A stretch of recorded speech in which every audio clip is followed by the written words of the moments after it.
নমস্কাৰ মোৰ সন্মানীয় বন্ধু বান্ধৱীসকল, এটি নতুন ভিডিঅ'ৰ সৈতে আপোনালোকক পুনৰবাৰ স্বাগতম জনাইছোঁ আমাৰ জোনাক অসমলৈ। বন্ধু বান্ধৱীসকল, আজি হৈছে 2 অক্টোবৰ অৰ্থাৎ গান্ধী জয়ন্তী। গান্ধী জয়ন্তী হৈছে এটা ৰাষ্ট্ৰীয় উৎসৱ।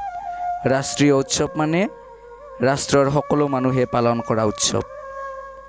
2 অক্টোবৰ বুলি ক'লেই আমাৰ চকুত সেইজনা মহান ব্যক্তিৰ প্ৰতিচ্ছবি ভাহি উঠে, যিজন ব্যক্তিয়ে নিজ মাতৃভূমি অৰ্থাৎ আমাৰ দেশ ভাৰতবৰ্ষক ইংৰাজৰ শাসনৰ পৰা মুক্ত কৰি আমাক স্বাধীনতা প্ৰদান কৰিছিল।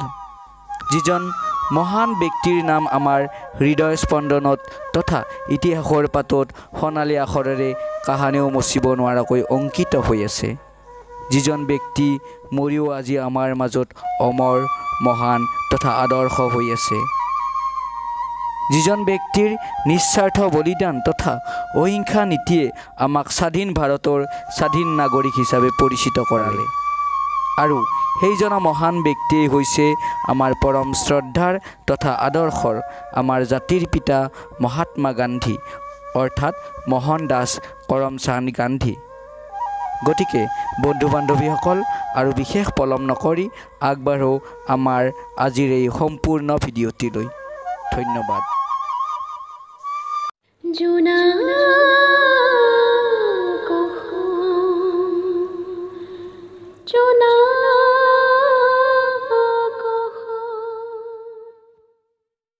আজি হৈছে 2 অক্টোবৰ অৰ্থাৎ গান্ধী জয়ন্তী। জাতিৰ পিতা মহাত্মা গান্ধীৰ জন্মদিন। তেওঁৰ প্ৰতি সন্মান প্ৰদৰ্শন কৰি প্ৰতি বছৰে 2 অক্টোবৰ দিনটো গান্ধী জয়ন্তী হিচাপে পালন কৰি অহা হৈছে। অহিংস আন্দোলনৰ গুৰি ধৰোঁতা এই অসাধাৰণ ব্যক্তিগৰাকীৰ বিষয়ে কিছু কথা জানো আহক। তেখেতৰ সম্পূৰ্ণ নাম হৈছে মোহনদাস কৰমচান্দ গান্ধী। তেখেতৰ জন্ম হৈছিলে 1869 চনৰ 2 অক্টোবৰত গুজৰাটৰ পোৰবন্দৰৰ এটা সনাতন হিন্দু বৈষ্ণৱ পৰিয়ালত। তেখেতৰ মৃত্যু হৈছিলে 1948 চনৰ 30 জানুৱাৰীত। তেখেতৰ পিতৃৰ নাম আছিলে কৰমচান্দ গান্ধী আৰু মাতৃৰ নাম আছিলে পুতলীবাই। তেখেতৰ পত্নীৰ নাম আছিলে কস্তুৰীবা গান্ধী। তেখেতৰ পুত্ৰ হ'ল হৰিলাল, মতিলাল, ৰামদাস আৰু দেৱদাস। তেখেতৰ আমি প্ৰথমতে শিক্ষা জীৱন আৰম্ভ কৰিবলৈ ওলাইছোঁ। মধ্যমীয়া মেধাৰ ছাত্ৰ মোহনদাসে ৰাজকোট হাইস্কুলৰ শিক্ষা সমাপ্ত কৰি 1887 চনত ভগনগড়ৰ চামালদাস কলেজত নামভৰ্তি কৰে, কিন্তু অচিৰেই বেৰিষ্টাৰী পঢ়িবলৈ লণ্ডনলৈ যায়।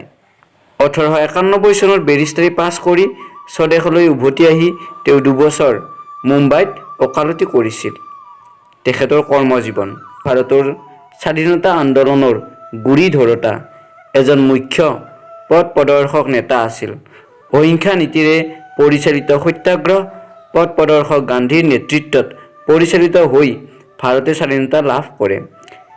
তেখেতৰ অহিংসা নীতিৰ এই পন্থাৰ আধাৰত পৰৱৰ্তী কালত পৃথিৱীৰ বিভিন্ন স্থানত বিভিন্ন গণ অধিকাৰ আন্দোলনৰ জন্ম হয়। তেখেতক সাধাৰণতে মহাত্মা নামেৰেও জনা যায়।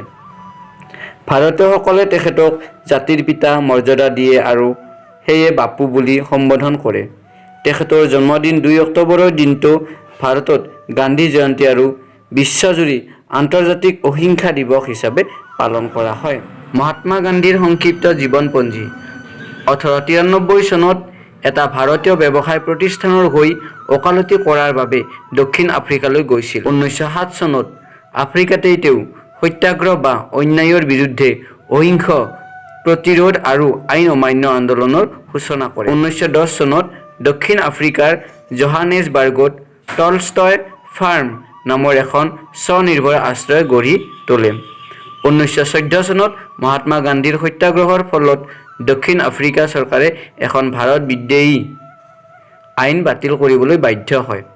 1915 চনত ভাৰতলৈ প্ৰত্যাৱৰ্তন। 1915 চনত মহাত্মা গান্ধীয়ে আহমেদাবাদৰ ওচৰত এখন সত্যাগ্ৰহ আশ্ৰম প্ৰতিষ্ঠা কৰে। পাছলৈ সেইখন সৰবমতী নদীৰ পাৰলৈ স্থানান্তৰিত কৰে আৰু আশ্ৰমখনৰ নাম হয় সৰবমতী আশ্ৰম। এই আশ্ৰম আছিল মহাত্মা গান্ধীৰ পৰৱৰ্তী প্ৰায় 2 দশকৰ কৰ্মকাণ্ডৰ প্ৰধান কেন্দ্ৰ। 1920 চনত মহাত্মা গান্ধীৰ নেতৃত্বত ভাৰতত প্ৰথম জাতীয় আন্দোলন সংঘটিত হয়। এই আন্দোলনকে অসহযোগ আন্দোলন নামে জনা যায়। 1922 চনত অসহযোগ আন্দোলনৰ নেতৃত্ব দিয়াৰ বাবে তেওঁক গ্ৰেপ্তাৰ কৰি 6 বছৰৰ বাবে কাৰাদণ্ড কৰা হৈছিল। 1924 চনত শাৰীৰিক অসুস্থতাৰ বাবে জেলৰ পৰা মুক্তি লাভ কৰিছিল। 1930 চনত আইন অমান্য আন্দোলন তেওঁৰ নেতৃত্বত দ্বিতীয় জাতীয় আন্দোলন আৰম্ভ হৈছিল। 1930 চনৰ সেই বছৰৰ 12 মাৰ্চত লোণ আইন ভংগ কৰিবৰ বাবে লোণ সত্যাগ্ৰহ সংগঠন কৰিছিল। 1942 চনত ভাৰত ত্যাগ আন্দোলন মহাত্মা গান্ধীৰ নেতৃত্বত সংঘটিত হোৱা বৃহত্তম আৰু সৰ্বাধিক শক্তিশালী জাতীয় আন্দোলন আছিল। 1947 চনৰ 15 আগষ্টত ভাৰতে স্বাধীনতা লাভ কৰে। 1948 চনত নাথুৰাম বিনায়ক গডছে নামৰ মাৰাঠী যুৱক এজনে সেই বছৰৰ 30 জানুৱাৰীত মহাত্মা গান্ধীক গুলীয়াই হত্যা কৰে।